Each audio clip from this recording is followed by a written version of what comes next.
설립 감사 예배를 앞두면서 저는 또 말씀을 준비하면서 이런 생각을 했습니다. 교회가 과연 이 땅에 존재하는 목적이 무엇인가, 이런 생각을 해봤는데요. 그것은 바로 교회의 본질이죠. 교회가 이 땅에 존재하는 목적은 복음으로 말미암아 진리의 길, 생명의 길, 구원의 길을 영혼들에게 알리고 그들을 인도하는 역할을 하는 것이 교회가 이 땅에 존재하는 목적이다. 이렇게 우리는 생각할 수가 있습니다.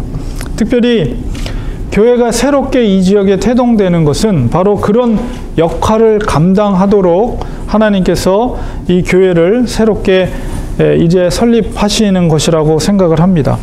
교회라는 것은 건물이 아니죠. 교회라는 것은 바로 공동체입니다. 그렇기 때문에 교회 성도 개개인, 공동체의 일원인 교회 성도 개개인이 바로 교회의 목적을 이루는 것에 쓰임을 받아야 됩니다. 그렇기 때문에 그런 역할을 교회로서 우리 공동체가 감당하기 위해서는 반드시 성도 개개인이 생명력 있는 성도로서 살아 있어야만 합니다. 살아있다는 것은 생물학적인 의미가 아니라 바로 영적인 개념이죠. 영적으로 정말 민감하게 살아있는 성도들이 모여있는 공동체, 바로 그런 교회가 교회에 존재하는 목적을 이루어갈 수 있는 성도들의 모습이라고 할 수가 있는 것이죠. 그렇기 때문에 생명력 있는 교회 성도가 되려면 어떻게 해야 하는가를 오늘 말씀을 중심으로 해서 우리가 나눠보도록 하겠습니다. 바울은 특별히 오늘 제가 본문 속에서 에베소서 속에서 본문을 우리가 읽었는데, 에베소서 하면 우리가 떠오르는 생각이 우선적으로는 물론 이제 옥중서신이라는 생각이 떠오르지만은, 그러나 좀 더 말씀의 깊이 속에 들어가면 에베소서 하면 우리가 생각나야 되는 것은 바로 교회론입니다. 우리 렌초 한인교회가 처음 시작하면서 제가 수요일마다 제일 먼저 시작한 것이 에베소서예요. 왜 제가 에베소서를 시작을 했느냐 하면 바로 교회론이, 물론 성경 전체 속에서 많은 성경 속에서 교회론에 대한 말씀을 하지만은 바울의 서신 중에 바로 이 에베소서에서 가장 정확하게 분명하게 이 교회론을 설명하고 있기 때문입니다. 에베소서의 이상적인 교회론, 이 무엇인가, 교회가 무엇인가 라는 것을 가장 잘 설명되고 있는 것이 바로 이 에베소서라고 말씀드릴 수가 있습니다. 우리가 벌써 에베소서를 공부한 지 오래됐기 때문에 기억이 가물가물하지만, 에베소서의 본질적인 주제는 뭐냐면 바로 예수 그리스도 안에서의 연합이에요. 일치. 그런데 그 일치와 연합을 위해서 가장 중요한 덕목이 사랑이다, 이렇게 말씀드렸습니다. 그것은 바로 교회를 말하는 거예요. 예수 그리스도 안에서의 연합과 일치가 바로 교회를 온전히 이루는 것이다 라는 것이 에베소서의 핵심적인 주제입니다. 그래서 사도 바울이 에베소서를 이야기하면서, 교회론을 이야기하면서 비유를 들었던 것이 그리스도의 몸으로서의 교회, 그래서 각각의 지체 라는 말을 했었고, 또한 성전으로 비유를 했죠. 그래서 가로, 세로, 높이로서 지어지면서 그 가운데 있는 코너스톤으로서의 예수 그리스도, 헬라인이나 이방인이나 바로 그 코너스톤으로 모아짐으로써 그 성전을 지탱하고 있는 주춧돌이 되고 모퉁이돌이 되는 것이 예수 그리스도 되신다. 그래서 성전을 이루어 간다라고 이제 에베소서 얘기했고, 마지막 부분에는 군인으로 비유하면서 너희들의 교회의 일치와 하나됨을 위해서, 그리고 마귀와 대적하기 위해서 하나님의 전신갑주를 입으라, 이런 이야기들이 에베소서에 담겨져 있습니다. 교회를 이루는 데 있어서 특별히 교회라는 것은 공동체이기 때문에 한 성도 한 사람이 교회의 일원으로서 성도의 역할을 잘 감당할 때 교회의 존재의 목적을 이룰 수 있는 능력 있는 교회가 되는 것이죠. 그렇기 때문에 가장 중요한 것은 그 성도가 생명이 있느냐 없느냐, 이것이 중요한 것이에요. 그 생명이 있느냐 없느냐의 기준이 되는 것이 무엇이냐? 그것은 바로 예수 그리스도입니다. 예수 그리스도가 바로 그 사람 속에, 성도 속에 과연 존재하고 있느냐, 예수 그리스도가 내재하고 있느냐 그렇지 않느냐가 바로 생명을 구분하는 기준점이라고 말할 수가 있어요.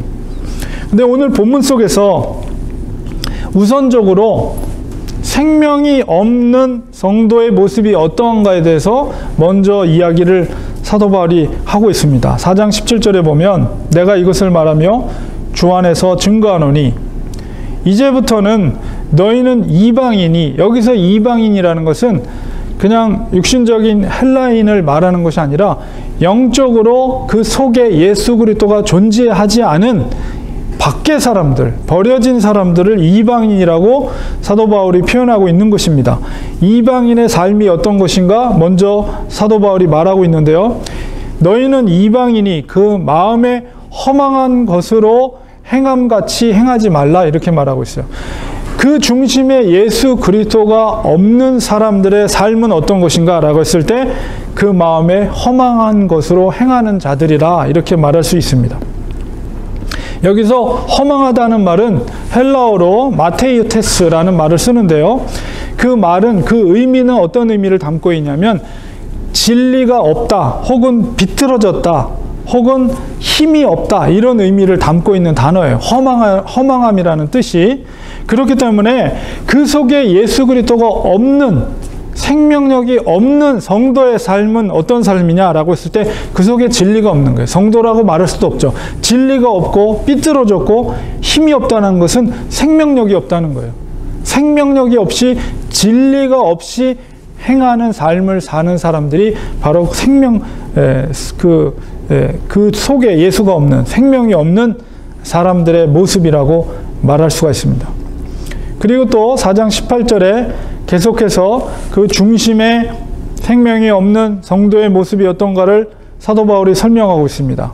그들의 총명이라는 건 깊은 사고, 생각, 총명이 어두워지고 그들 가운데 있는 무지함과 그들의 마음이 굳어짐으로 말미암아 하나님의 생명에서 떠나 있도다. 이렇게 이방인, 그리스도가 존재하지 않는 사람들의 모습을 이야기하고 있습니다.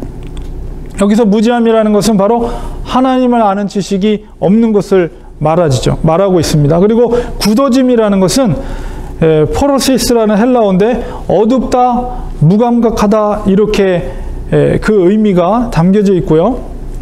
이 마음이라는 것은 영적 생명의 중심의 자리예요. 그 마음 속에 굳어짐이 있다는 것은 그 마음속에 무감각하고 그 마음속에 어두움이 있다. 어둡기 때문에 어디로 가야 될지 방향을 알지 못해요. 진리로 향하는 방향을 알 수가 없어요. 왜냐하면 그 마음의 중심 속에 어둠이 있기 때문에. 우리가 어두운 곳에서는 가야 할 방향을 알지 못하죠. 그러니까 인생을 참된 생명의 삶이 아니라 헤매는 거예요. 자기는 나름대로 행복하게 살려고 발버둥 치면서 살아가지만 그들의 삶은 결국 헤매는 인생이다.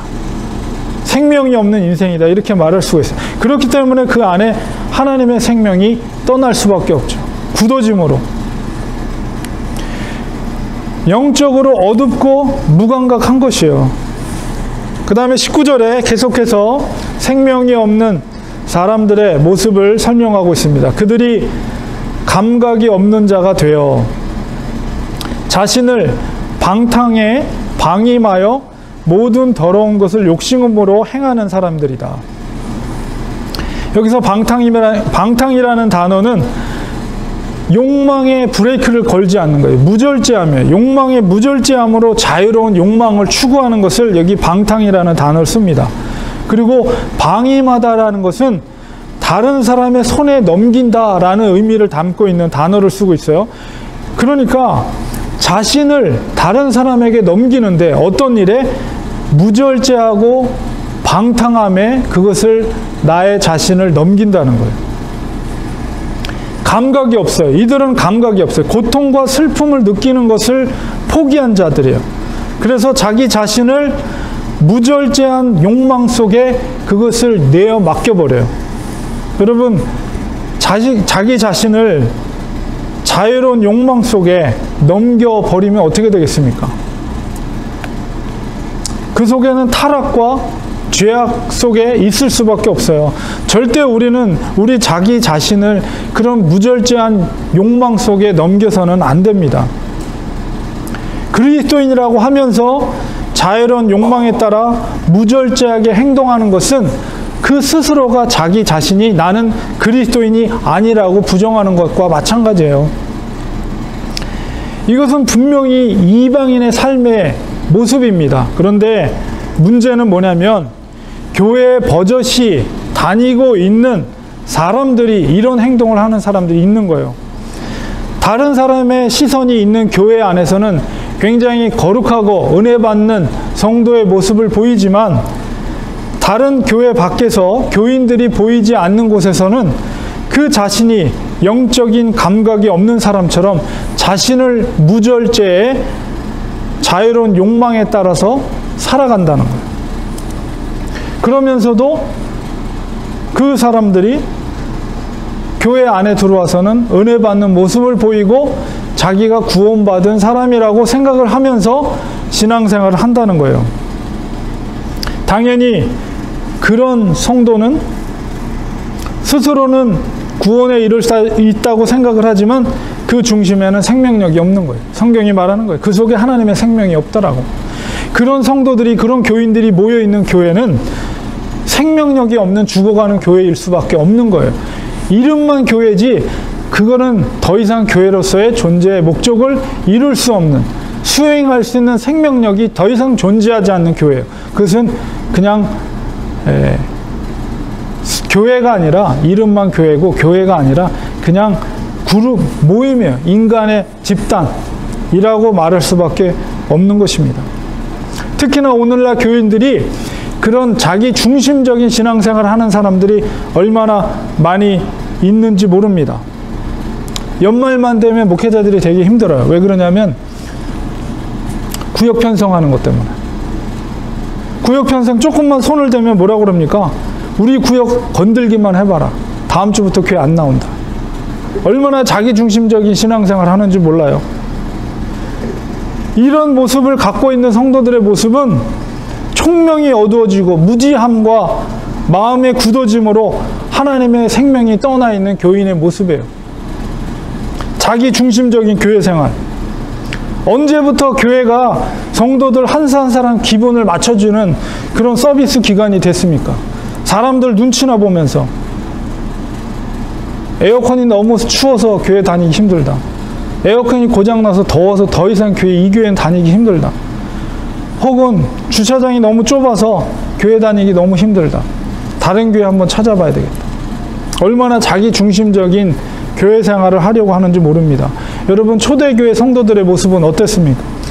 그들은 부한자나 가난한 자나 자기 자신의 재물, 자기 자신의 재산조차도 유무상통하였다. 자기 재산을 유무상통했다는 건 무엇입니까? 가진 자들은 자기의 가진 것을 자기의 것으로 생각하지 않고 가난한 자들에게 나눠줄 정도로 자기 자신을 내려놓는 삶을 살았다는 거예요. 가난한 자들도 부유한 자들이 나눠주는 그 재산들을 받으면서 감사함으로 받아들이고 기쁨으로 유무상통하면서 그렇게 신앙생활을 했다는 것입니다. 예배드릴 처소가 없어서 지하 카타콤에서, 지하 무덤에서 숨죽이면서 예배를 드리지만 그 속엔 눈물이 있었고 감격이 있고 감동이 있고 기쁨이 있는 예배를 드렸다는 거예요. 주님께서 원하시는 성도의 모습, 교회의 모습이 그때나 지금이나 다릅니까? 그 기준이? 결코 다르지 않아요. 예수를 만나고 정말 그 중심 속에 예수를 주인으로 모신 자들의 삶은 분명히 다릅니다. 그 정말 십자가를 생각만 해도, 우리를 대속해 주신 예수 그리스도를 생각만 해도 우리의 두 눈에는 뜨거운 눈물이 주르르 흐릅니다.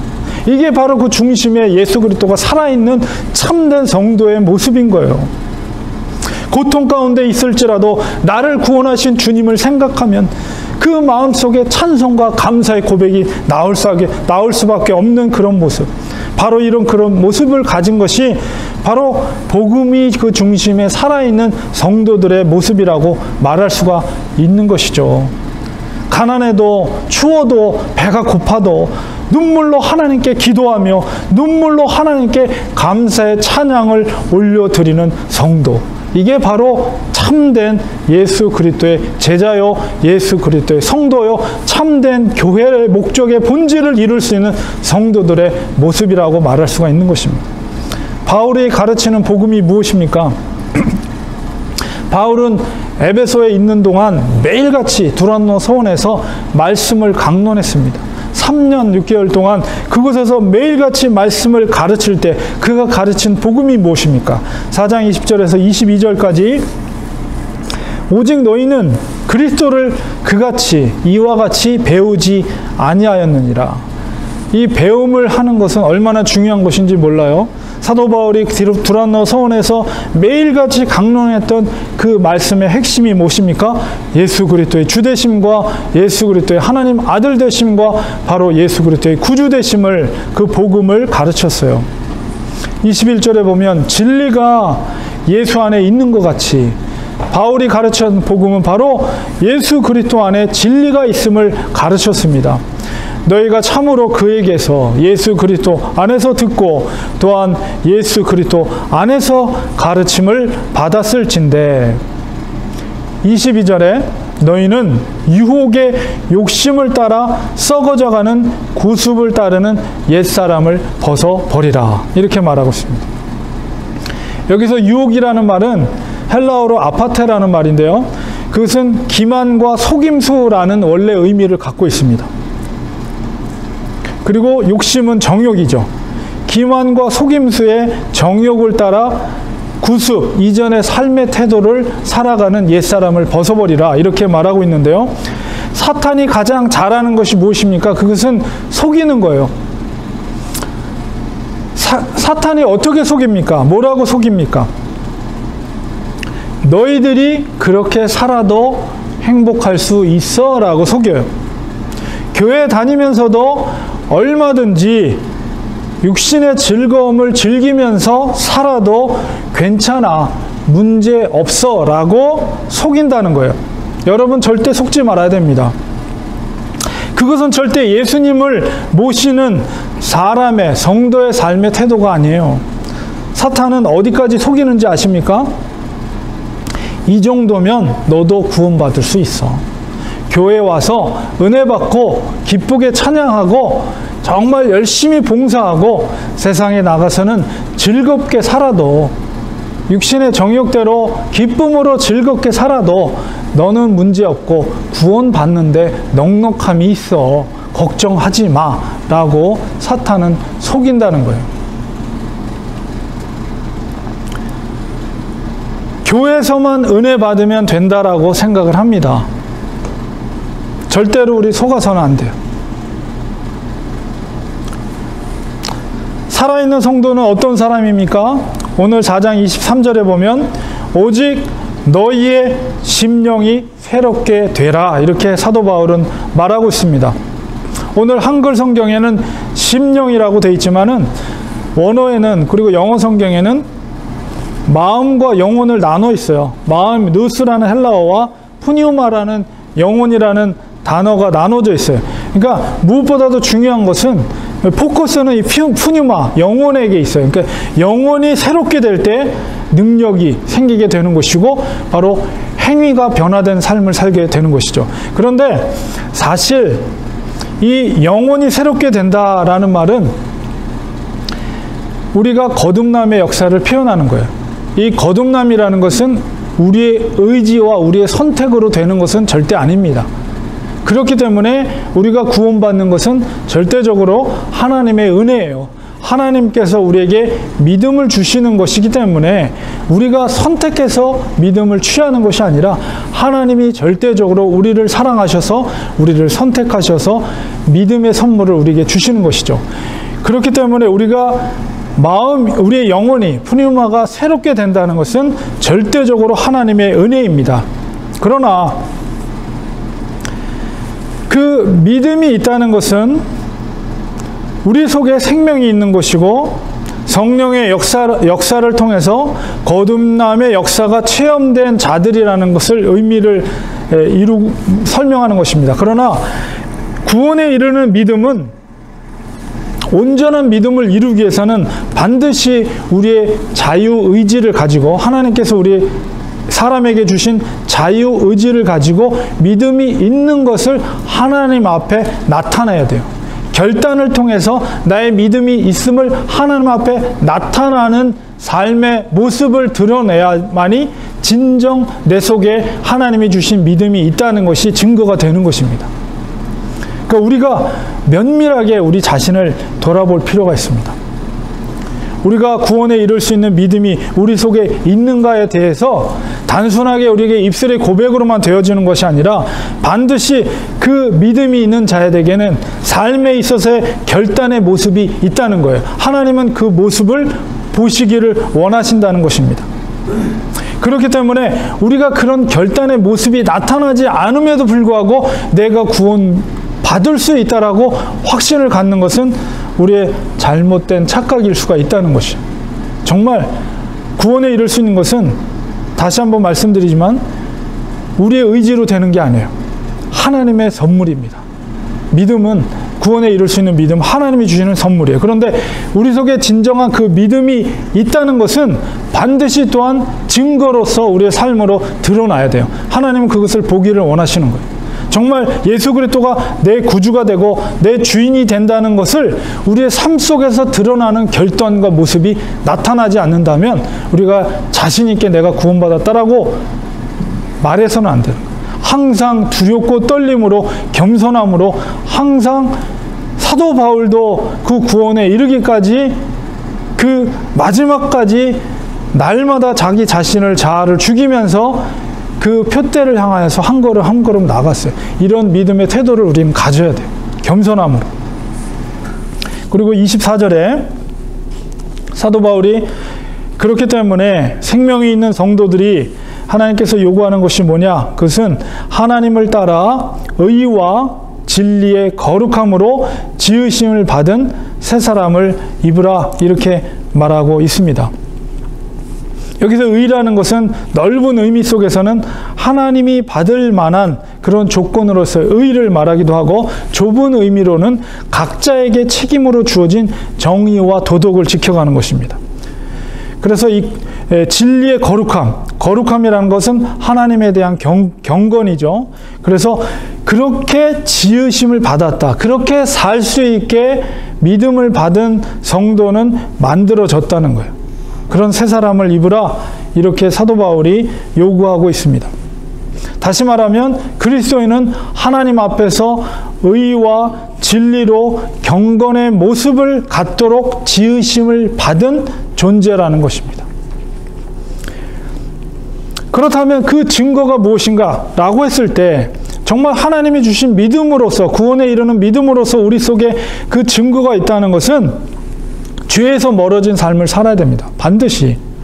어떻게 하나님의 거룩한 백성이 죄와 가까이 있을 수가 있겠어요? 반드시 우리가 우리 속에 구원에 이룰 수 있는 믿음이 있다면 죄에서 멀어져야 돼요. 죄를 지으면, 우리가 연약하기 때문에 죄를 지을 수 있어요. 그러나 죄를 지으면 그 속에 찔림이 있어야 되고 아픔이 있어야 돼요. 왜냐하면 우리가 거룩한 새 사람을 입은 존재이기 때문에. 죄를 숨길 수가 없습니다. 진정한 회개를 하게 되는 것이죠. 다윗이 죄를 지었죠. 하나님의 자녀인, 하나님의 선택한 백성임에도 불구하고 죄를 지었어요. 그러나 그가 얼마나 가슴을 찢는 회개를 하고 합니까? 그리고 그가 그 죄의 결과로 하나님 앞에서 얼마나 찢어지는 고통과 괴로움을 당했습니까? 밧세바의 몸에서 잉태된 아기가 죽죠. 자식이 죽고, 또한 자기 아들 압살롬이 자기를 죽이려고 했을 때 왕이 왕궁에서 도망을 쳐요. 그리고 사울의 그 자손을 충해서 자기의 욕을 맞고 돌을 던지는 가운데도 그것을 고스란히 하나님이 저 사람을 통해서 나에게 징계하는 것이다, 고스란히 그것을 받아요. 얼마나 찢어집니까? 그리고 압살롬도 자기 아들도 죽음을 맞이하게 돼요. 이게 다 자기가 지은 죄의 결과로 하나님이 그런 죄에 대한 고통을 당하게 하신 거죠. 그러나 어쨌든 하나님은 그러나 그를 용서하시고 하나님의 자녀와 백성으로서 그를 품어 주십니다. 이렇게 죄와 가까이 할 수 없어요. 하나님의 자녀들, 하나님의 그 속에 구원받을 믿음이 있는 자는, 그리고 또한 긍정적으로는 예수 그리스도의 현존을 느끼는 거예요. 예수 그리스도께서 내 속에 함께 하심을 우리가 느끼는 거예요. 진정 하나님의 자녀라면. 그리고 그분께 나의 삶을 인정해 드리는 거예요. 나의 삶이 주님이 나의 주인 되심을 인정해 드리는 삶을 살게 되는 것입니다. 그리고 하나님과 만나는 기도의 시간을 우리가 간절히 사모하면서 추구하고, 또 하나님 안에서 사는 삶이 즐겁고 기쁨을 우리가 느끼면서 살아가는 거예요. 이것이 바로 구원받은 하나님의 백성의 증거이고 그런 은혜의 삶을 사는 결과라고 말할 수가 있습니다.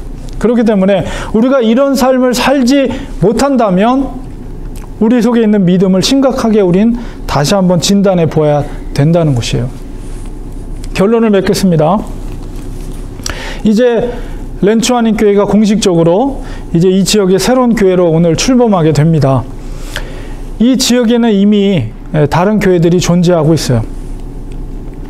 그러나 어느 교회든 간에 제가 처음에 말씀드린 것처럼, 서두에 말씀드린 것처럼 교회의 존재 목적은 동일합니다. 바로 복음으로 진리의 길, 생명의 길, 구원의 길을 알리고, 그 다음에 그 영혼들을, 죽어가는 영혼들을 그 복음으로 인도하고 그들을 정말로 하나님의 진리의 길로, 정말로 그 길로 돌아오게 하는 역할을 하는 것이 모든 교회의 존재 목적입니다. 우리는 이 분명한 이 교회의 존재 목적을 한시라도, 오늘부터 출범을 하지만 한시라도 이 존재 목적을 우리가 간과해서는 안 되고 항상 명심하고 우리가 항상 생각해야 됩니다. 그래야만, 그러기 위해선 또한 생명력 있는 교회가 되어야 돼요. 교회는 공동체입니다. 공동체의 일원 한 분 한 분이 건강한 영성을 가지고 생명 있는 성도로서 살아갈 때 우리가 이러한 교회의 존재 목적을 능력 있게 감당해 나갈 수가 있는 것이죠. 생명은 어디에 있습니까? 오직 예수 그리스도 그분께 있습니다. 우리 속에 예수 그리스도의 살아계심을 인정할 때 생명이 있는 거예요. 예수 그리스도만이 나를 살릴 뿐만 아니라 남을 살릴 수 있는 능력이 거기에 있음을 우리가 인정하고 예수 그리스도를 붙잡아야 됩니다. 예수 그리스도를 바라봐야 됩니다. 주님은 우리와 일하시기를 원하십니다. 이미 밭은 무르익었고 곡식들이 추수를 기다리고 있어요. 주님은 충성된 일꾼을 찾고 있습니다. 이 추수의 때에. 그러기 위해서 우리는 반드시 생명력 있는 성도가 되어야 합니다. 날마다 예수 그리스도를 바라보시기 바랍니다. 주님만이 우리의 살 길입니다. 주님만이 우리에게 능력을 공급해 주십니다. 날마다 그리스도와 동행하며 그분의 뜻을 펼쳐나가야 돼요. 하나님을 위한 위대한 일을 너희들이 계획하라. 이 마음을 가지고, 우리에게 내일이 보장되어 있지 않아요. 우리가 내일 존재할 수 있다고 우리가 어떻게 보장할 수가 있어요? 바로 지금 주님이 우리를 부르십니다. 바로 지금 그분의 뜻을 펼쳐나가야 됩니다. 바로 지금 주님의 복음을 들고 추수의 때에, 추수의 사역에 우리가 동참해야 합니다. 렌츠와닝 교회가 존재하는 목적이 바로 그거예요. 여러분 주위에 죽어가는 영혼들, 우리는 살펴야 됩니다. 그리고 그 영혼에게 생명수를 그 목마름 속에 넣어주어야 합니다. 절대 외면하지 마시기 바랍니다. 다른 사람이 넣어주겠다고 넣어주겠지라고 미루지 말아야 됩니다. 바로 지금 우리가 달려가서 그 입에 복음의 생명수를 부어주고 공급해 주어야만이 그 영혼이 사는 거예요. 그래야만이 살릴 수가 있는 거예요. 그것이 바로 렌츠와닝 교회의 존재 목적입니다. 이 존재 목적을 우리가 지금 시작하는, 출범하는 이날부터 우리는 항상 명심하면서 그 목적을 이루기 위해서 나 한 사람이 생명력 있는 성도가 되어서 예수 그리스도의 능력을 붙잡고 오직 예수 그리스도를 바라보면서 날마다 그분의 주권을 인정하면서 주위에 죽어가는 영혼들을 위해서 민감하게 반응하고 그곳에 달려가서 신음하며 죽어가고 있는데 그것을 외면하고 우리가 지나가 버린다면 절대 그것은 생명력 있는 성도가 아니고 생명력 있는 교회가 될 수가 없습니다. 바로 지금, 우리는 더 이상 내일이 없어요. 바로 지금 주님께서 원하시는 이 생명력 있는 교회, 그리고 성도가 되어서 이 구령의 생명을 살리는 이 우리 교회의 존재 목적을 이룰 수 있는 우리가 되어야 되겠습니다. 기도하겠습니다.